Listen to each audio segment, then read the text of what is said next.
Bonjour à toutes et à tous, bienvenue pour cette nouvelle édition du journal de la rédaction. D'autres informations, d'autres images en ce lundi 10 décembre. Voici comme d'habitude vos prévisions météo avec un vrai retour au calme. Aujourd'hui, le vent va s'estomper, le soleil est de retour, quelques passages nuageux encore mais un temps lumineux aujourd'hui.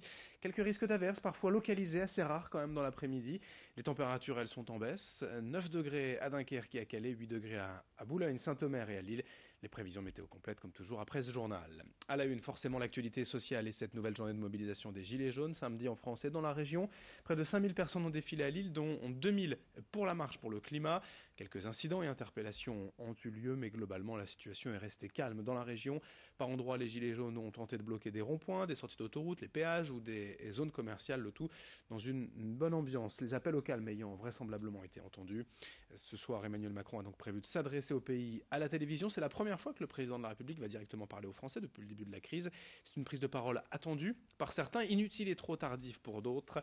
Cette semaine, notamment les lycéens devraient poursuivre leur mouvement contre la réforme du bac et Parcoursup. Les agriculteurs aussi vont se mobiliser mercredi, mais sans rejoindre les Gilets jaunes, car ils veulent faire entendre leurs propres revendications.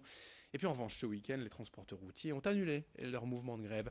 Les syndicats avaient appelé à la mobilisation et au blocage suite à l'annulation des heures supplémentaires payées à 25% à partir de 152 heures par mois, à 50% à partir de 187 heures. Le gouvernement ne prévoyait de majorer qu'à 10% ces heures supplémentaires, mais la ministre des Transports a confirmé jeudi qu'il n'y aurait finalement pas de changement sur cette taux de majoration. C'est l'accord de branche qui continuera donc de prévaloir, un moyen pour le gouvernement et la ministre de ne pas rajouter de colère et d'autres corporations dans les rues. Elisabeth Borne a appelé, je cite, chacun à la responsabilité dans un esprit d'apaisement dont le pays a besoin.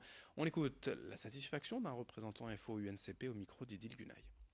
La seule demande qui a été faite, c'est de conserver les heures supplémentaires à 25% et à 50%.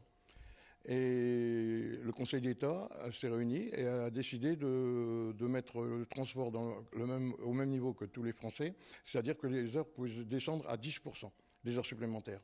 Il y a eu une réunion au ministère avec les syndicats concernés qui avaient demandé à faire la grève et la ministre a signé comme quoi elle nous laissait les heures à 50 et à 25%. Et les patrons, les syndicats patronaux ont signé aussi, de façon à ce que tout rentre dans l'ordre. Et notre fédération nous a demandé notre avis. Donc moi, au niveau de Lille, je parle bien qu'au niveau de Lille, nos gars ont décidé de ne pas faire grève. Mais on était prêts, et on est prêts, si jamais par la suite il fallait le faire, on est prêts à faire grève. À Lille, le projet d'aménagement de la friche Saint-Sauveur continue d'alimenter le débat. Vendredi, sur ces images, des sympathisants de l'association Parc Saint-Sauveur ont organisé un happening original avant le conseil municipal. Les militants, vous le voyez, étaient déguisés en insectes ou en arbres. Et deux d'entre eux portant des masques de Damien Castelin, président de l'agglomération, et Martine Aubry, maire de Lille, leur couraient après avec des haches et des tronçonneuses. L'image est claire, l'association dénonce les travaux de défrichement sur place. Le grand projet immobilier de Saint-Sauveur a été suspendu par la justice en octobre dernier, mais les travaux, eux, ne sont pas arrêtés. Plusieurs hectares de nature auraient déjà été rasés, selon les militants. Pour la ville, ces travaux ont pour but simplement de lutter contre une plante invasive.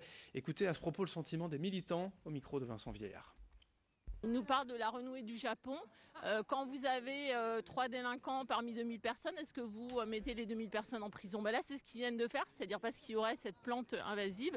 Ils ont rasé 20 hectares avec évidemment beaucoup d'autres espèces de plantes. Et en plus, c'est une technique extrêmement nocive, puisqu'en fait, elle consiste à disperser tous les bouts de racines sur les 20 hectares, puisqu'ils ont fait du terrassement. En image à Dunkerque, un nouvel ensemble de 103 logements temporaires vient d'être livré ces dernières semaines. Cette résidence est ouverte aux personnes éligibles aux logements sociaux mais qui ont surtout besoin de se loger rapidement et pour un temps donné, notamment des jeunes en formation ou en contrat saisonnier, des salariés en CDD venant de l'extérieur de la région ou même des personnes ayant subi un accident de la vie. Les logements sont de taille variée, du studio à l'appartement familial et à des tarifs bien en dessous des prix du marché. Il ne s'agit tout de même pas d'un foyer mais bien d'une résidence dans laquelle des services sont proposés aux demandeurs d'emploi. Présentation et explication au micro de Corentin Escaillé. Au départ, j'étais pas au courant qu'il y avait possibilité d'avoir un logement temporaire, donc un tremplin. Et en fait, j'étais domicilié, j'étais SDF à la base. J'étais domicilié au CCAS de Dunkerque. Et j'avais besoin de garder quand même un contact déjà au niveau du courrier, avoir une adresse qui me semblait important. Et après, j'avais donc une référente. Et elle m'a fait cette proposition à Rély. On a monté le dossier. À quelques jours près, si je me déplaçais pas, il fallait que j'attende un mois de plus. Et comme je me suis bouché, j'ai réuni tous les papiers au plus vite. C'est passé assez rapidement en commission. 15 jours après, ça a été accordé. Un mois après, je suis rentré dans le logement. On enchaîne dans ce journal avec une idée pour consommer local à l'approche des fêtes de fin d'année. C'est la tendance du moment. De plus en plus de consommateurs cherchent les circuits courts et des produits, disons, plus authentiques. À Vambrechy, près de Lille, chez Talent de Ferme, le mois de décembre représente plus de 20% du chiffre d'affaires annuel.